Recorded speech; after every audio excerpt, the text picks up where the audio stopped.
Oi, gente, eu estou passando por aqui para trazer um assunto que talvez vai desagradar muita gente, mas isso já está me incomodando há muito tempo e pelos acontecimentos de alguns anos, né? Isso vai trazendo assim, e a gente quando deixa de falar, nossa formação, nosso caráter começa a cobrar da gente, né? É sobre a educação especial, sobre a educação no Brasil, sobre algumas atitudes de alguns governantes, né? Não estou aqui para falar de governo A nem governo B, entendeu? Até porque não é mais momento disso. A gente está vivendo uma outra época agora. A gente tem que pensar no próximo, tem que pensar no respeito, no amor pelo outro. Então, é, eu sou oriundo de escola de educação especial. Estudei muitos anos no Instituto Benjamin Constant e consegui vencer como funcionário público, como professor, porque foi lá que me deu toda a base. O Instituto Benjamin Constant é uma escola de 168 anos, tem que ser respeitada. A escola que foi fundada em 1854 pelo imperador e a primeira escola da América Latina para pessoas com deficiências visual, baixa visão e cega total. Então, no Benjamin Constant, nós ficávamos internos de segunda a sexta-feira. Quem morava no Rio de Janeiro, quem em outros municípios, e quem morava no próximo cidade do Rio de Janeiro, que tinha condição ia embora todos os dias. E pessoas que eram de outros estados ficavam de março a julho, ia para casa em julho, voltava em agosto, de agosto a dezembro, e em dezembro ficava em casa. E as pessoas hoje em dia falam que isso aí é exclusão. Estão enganados, completamente enganados. Tem pessoas tomando decisões porque são formados em doutorados, mestre, pós-doutorados, e em fala de pessoas de pais de deficientes que têm dinheiro. Essas pessoas não sabem o que é exclusão, não sabem o que é capacitismo, não sabem o que é ser tratado de maneira velada, com discriminação velada. No Benjamin Constant, nós tínhamos o café da manhã, o lanche às 10 horas, o almoço ao meio-dia, às 15 horas o lanche da tarde, às 17h30 a janta e às 20 horas a ceia. E com o nutricionista, tinha 2 ou 3 nutricionistas na época que faziam o controle alimentar dos alunos. Inspetores que cuidavam dos alunos como se fossem filhos. Estavam ali, eram profissionais, mas estavam ali porque sabiam que era uma escola de educação especial e cuidavam das pessoas, porque sabiam que eles precisavam dela. Muitos deles fizeram pais, como se fossem pais, né, de alguns alunos, tratava com o maior carinho, com o maior respeito, viu a necessidade de cada um. Tínhamos roupa de cama lavada, trocada toda semana, tínhamos uniforme lavado e tínhamos material de limpeza e higiene. Isso tudo fornecido pelo governo federal e não tinha esse problema de falta de verba. Então, gente, nós não podemos falar que uma instituição como essa, como a PAI, como a Pestalozzi, como o INES, que são instituições excludentes. São instituições que te preparam para você ser incluído. Então, eu fiz o ensino fundamental no Instituto Benjamin Constant todo, onde lá me prepararam. Na parte da manhã, nós tínhamos ensino regular, das 7h30 até as 12h15. Na parte da tarde, tinha o reforço para alguns alunos que precisavam, tinha educação física, onde surgiram os atletas paralímpicos hoje em dia, que foi um trabalho de lá. Tinha uma biblioteca com ledores que faziam um trabalho voluntário para ler livros didáticos não tinham em Braille ainda, que nós precisávamos, ou que alunos que já estavam no segundo grau antigo, que agora é o ensino médio, que precisavam de ler para levar uma matéria pronta para a escola. Então nós terminava, tinha fonoaudiólogo, tinha um psicólogo, tinha atendimento médico, quando o aluno precisava de atendimento oftalmológico, clínico, tudo dentro de uma escola de educação especial que não existe na rede regular. E quando eu saí do meu ensino fundamental, naquela época nós precisávamos fazer uma prova para ingressar no segundo grau, já tinha que você poderia escolher se queria fazer a prova em Braille ou com ledor. Não tinha lei de inclusão, tinha bom senso. Fiz minha prova, fui estudar no meu ensino médio, repito, antigo segundo grau, no Infante Dom Henrique, na rua Belfor Roxo, Copacabana. Terminei meu ensino médio, fui trabalhar, que a pessoa que me mantinha, me ajudava, que era minha mãe, faleceu, eu tive que trabalhar. Depois eu fui fazer minha faculdade. Fiz pedagogia com licenciatura plena, fiz uma extensão em estatística, formado em administração escolar. E quando eu cheguei na faculdade, já tinha passado outros deficientes visuais lá, mas quando um professor de estatística começou a dar aula e observou que tinha um deficiente visual total na sala de aula, ele não sabia o que fazer comigo. E eu fiquei assistindo a aula dele, observando. Quando terminou a aula, ele falou comigo assim: Francisco, eu vou te dando trabalho para te aprovar, e como é que nós vamos fazer? Ou você vai tentar participar das minhas aulas, que eu não sei como fazer com você. Aí eu virei para ele e falei: você pode ir falando durante o período que você for dando sua aula, no período que você for escrevendo no quadro, porque aí eu vou falar com você o que eu posso fazer e o que nós podemos trabalhar juntos. Aprendi estatística, aprendi a adaptar material cortando cartolina como rabiolinha para fazer gráfico de linha, gráfico de coluna. Aprendi a mexer com pistola de cola quente para fazer alto-relevo, para fazer desvio padrão. E eu falei com ele, é assim? E aí desenvolvi os cálculos no Soroban e apresentava na cartolina para ele. Então o Benjamin Constant me deu essa base para poder chegar lá, para poder me incluir. Eles não estavam preparados, mas eu estava preparado para ensinar eles como eles deveriam fazer comigo. Por isso que eu sou a favor da escola de educação especial no ensino fundamental. E aí, conforme o desenvolvimento de cada aluno, você vai incluindo na rede regular. Aí vem essa discussão do decreto 10.502 de 2020, falando das escolas especiais. Gente, a 9496, quando discrimina a escola de educação especial, dá um tiro no pé, porque a inclusão não existe. Eu trabalho como professor na sala regular e determinadas horas eu sou tratado de maneira excludente. Eu que tenho que mostrar para eles que eu sou tão capaz quanto eles, que outros professores que estão em sala de aula, ou a Secretaria de Educação que não se preocupa que existe um professor na rede com educação que precisaria de um apoio maior. Eu vejo pessoas que eles colocam na escola com deficiência, né? Na sala de aula, que elas não estão incluídas, elas estão inseridas.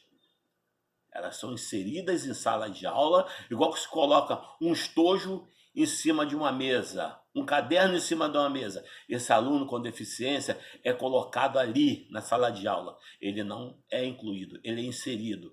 E muitos outros tipos de deficiências, que eu vou falar mais um pouquinho. Eu peço desculpa a alguns determinados pais que têm excesso de proteção com os seus filhos, que a pior coisa que tem é a superproteção. Ela faz com que o aluno não ande, ela faz que o seu filho não ande. Tem muitos pais que tratam seu filho o tempo todo como deficiente, não trata ele como um filho. E o que ele queria mais ser tratado é como um filho, não como deficiente. Coloca a deficiência dele na frente de tudo. E aí, gente, começou um movimento de alguns pais, desculpe, não são todos, tá? De alguns pais de autistas que começaram a fazer esse movimento de inclusão, que eles acham que colocando os alunos em sala regular, que o filho está incluído. Aí vão botar o mediador. Aí seu filho não é tratado. Aí, gente, voltando, começaram a colocar determinadas crianças com autismo nas salas de aulas. Só que o professor, ele não tem coragem de chegar para o pai e dizer, fala assim, eu não tenho condição de atender teu filho. Eu não sei como lidar. Aí fica o faz de conta do ensino. E aí coloca um mediador que não faz função de mediador, ele faz função de cuidador. Quando você não trata uma criança como um deficiência, como mediador, quem precisa de cuidador vai ser muito forte o que eu vou falar no momento, gente. Mas eu espero que vocês entendam minha angústia. Quando você trata uma criança como se fosse como cuidador, deixa de ser deficiência para ser doença. E aí começou a fragmentar a luta das pessoas com deficiência, porque até alguns anos atrás, nós, deficientes visuais, deficientes físicos, pais de autista, deficientes intelectuais e outras deficiências, nós nos uníamos para a luta da causa da pessoa com deficiência. Quando começou um grupo puxar para um lado, outro grupo começou a puxar para o outro, começou a fragmentar e a luta está ficando fraca. Tudo que nós construímos, tudo que nós conquistamos está sendo jogado fora. O STF mesmo foi contra a lei 10.502. Se eu não me engano, foi Stoffel.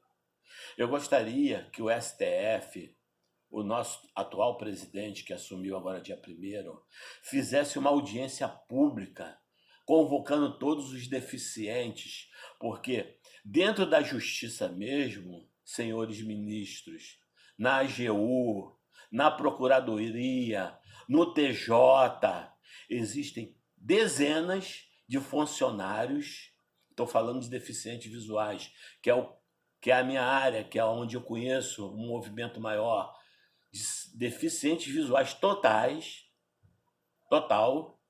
que estudaram no Benjamin Constant.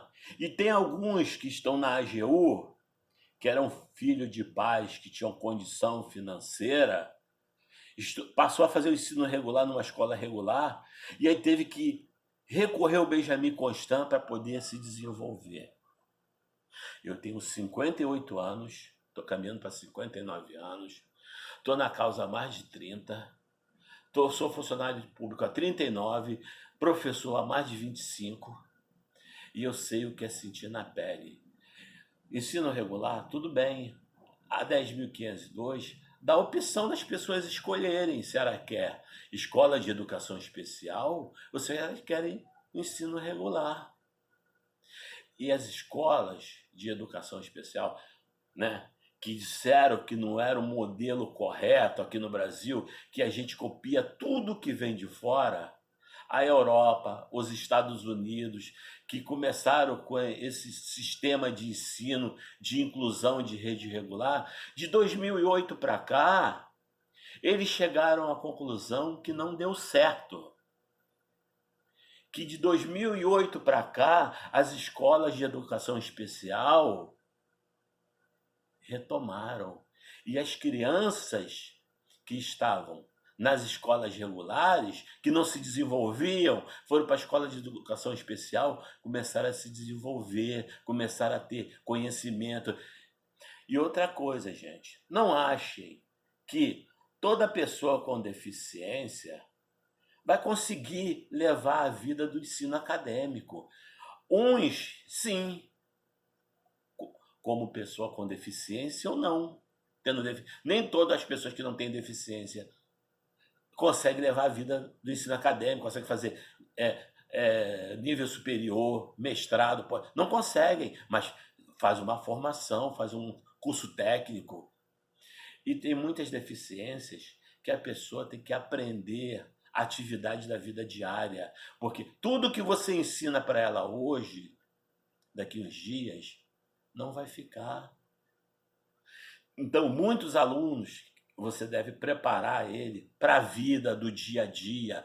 E isso ele aprende numa escola de educação especial. Numa sala regular, uma professora não vai ensinar isso para ele. No centro de convivência, ele vai aprender isso. Um outro erro também, sabe, gente, é que muita gente do nosso movimento da década de 80, 90, é isso que estava trazendo uma angústia muito grande. Essas pessoas que militavam na causa da pessoa com deficiência, quando se envolveram com a política e conquistaram cargos comissionados ou contratados, abandonaram a causa com medo, porque ganhavam bons salários e ficaram com medo de perder seus cargos, e foi uma maneira também de enfraquecer nosso movimento. Então, aqueles que se movimentavam, que participavam de conselho, que levavam assuntos que estavam incomodando para prefeitos, para governadores, para alguns governantes federais, alguns deputados ou governantes federal, foram acabando com alguns conselhos. O CONAD enfraqueceu.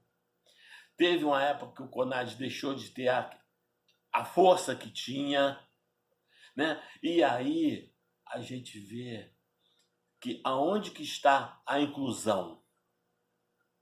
Que inclusão é essa? A gente tem direito a mostrar as nossas necessidades. A gente paga impostos. A gente é um cidadão. A gente tem direito. O pai, a mãe tem direito de escolher qual o tipo de ensino que ela quer para o filho dela. Eu, como deficiente visual, meu cognitivo é preservado. Eu tenho o direito de falar aquilo que eu quero. Ninguém fala por mim.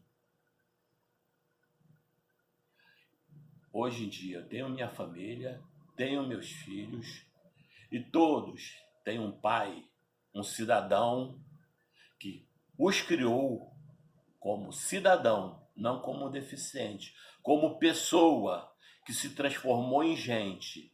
Todos nós nascemos como pessoas, mas conforme vamos construindo algo que é melhor para uma sociedade, nós nos transformamos em gente. Eu peço aos nossos governantes, essa política nova que está começando, que repense. Peço ao nosso ministro da Educação, que vem de um estado, né, que vem de uma região que é a minha, onde que valoriza a educação, onde são pessoas jovens que vêm com dificuldade e tiram notas boas no Enem, que valorizem a educação, que pensem na educação inclusiva de fato, porque essa educação inclusiva de fato que tem muitas pessoas que entraram na educação inclusiva, professor, educadores, que estão fazendo de marquise, de sombra, mas não estão fazendo nada pela pessoa com deficiência visual, ou com deficiência física, ou com autismo, ou com deficiência intelectual. Nós temos um exemplo, né? Que eles falam, a escola de educação especial, internato é excludente. Quantas pessoas, quantos escritores, quantos apresentadores que saíram do Brasil há décadas atrás para estudar na Europa? Um exemplo que nós temos que realmente é um ícone no Brasil. Jô Soares foi estudar na Europa, em colégio interno. A gente vê a bagagem dele. Jô Soares teve um filho autista. Nunca ninguém viu Jô Soares falando bobagem sobre autismo. O que ele viu? Ele viu que o filho dele tinha habilidades para ser pianista. Ele colocou o filho dele para estudar piano. Ele não fazia nada além disso, de tocar maravilhosamente bem, e gostava de ouvir rádio. Então, tem muitos pais de autista querendo que o filho seja um doutor. Tem muito deficiente visual que tem habilidade. O meu eletricista da minha casa é um deficiente visual. Ele faz todas as instalações, ele tem autorização de engenharia, ele tem aquele certificado, ele mexe com ar-condicionado, mas ele não conseguiu terminar o ensino médio dele. Então, gente, vamos repensar que a política pública que tem aí da inclusão é uma política errônea, é uma política de pessoas que pensam nos deficientes. Voltando, gente. Então, como eu estava falando, essa política que tem aí é uma política de deficientes de pais que têm dinheiro.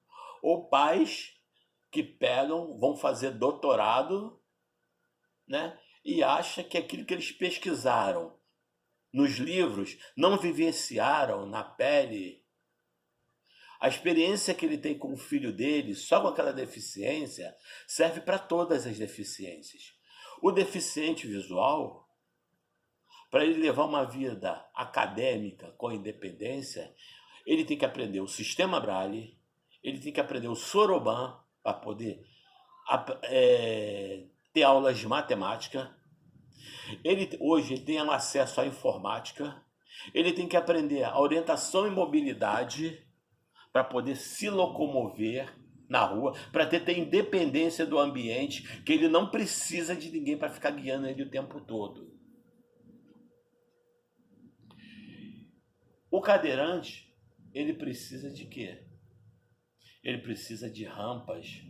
Como nós também precisamos, todos os deficientes precisam de rampas. Mas o cadeirante, se ele chegar numa sala, tiver a cadeira adaptada, tiver um ônibus para levá-lo e buscá-lo, ele vai poder enxergar o quadro normalmente, ele não vai precisar de material adaptado e vai se desenvolver normalmente. O deficiente intelectual, ele precisa de um atendimento diferenciado, ele precisa de um atendimento de outros profissionais que não são professores, e isso só terá em escola de educação especial.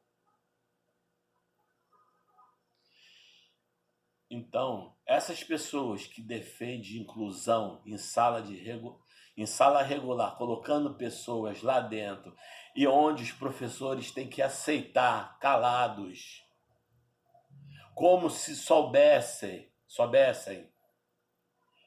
dar aula para 40 alunos, ou 1 ou 2 deficientes, e colocam um mediador ou cuidador.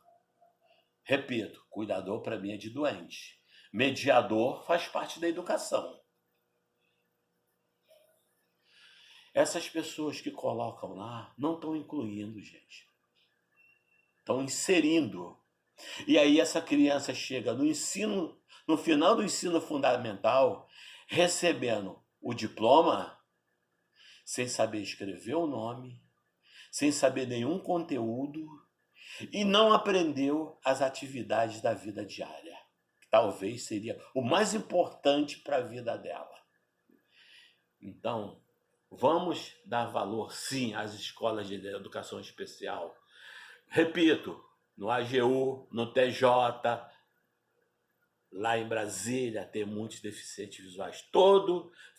Maioria deles, mais de 80% vieram de escola de educação especial. E repito mais uma vez, a Europa e os Estados Unidos já reconhecem desde 2008 que a escola regular não faz inclusão. Você faz a inclusão em escola de educação especial, preparando esse aluno para enfrentar mais tarde as pessoas que estão despreparadas para lidar com pessoas com deficiência. Muito obrigado. Eu peço desculpa às pessoas que, que acham que não pensam da maneira que eu penso, mas eu estou falando aquilo que eu sinto na pele e aquilo que eu vivencio há mais de 50 anos como pessoa com deficiência. E outra coisa, muitas coordenações no Brasil, coordenação de educação especial, secretaria de educação especial, conselhos, estão formados por pessoas que não são deficientes e fala por nós, porque convive com um vizinho, tem um parente à distância e se acha detentor do conhecimento. Um abraço a todos e desculpem o desabafo.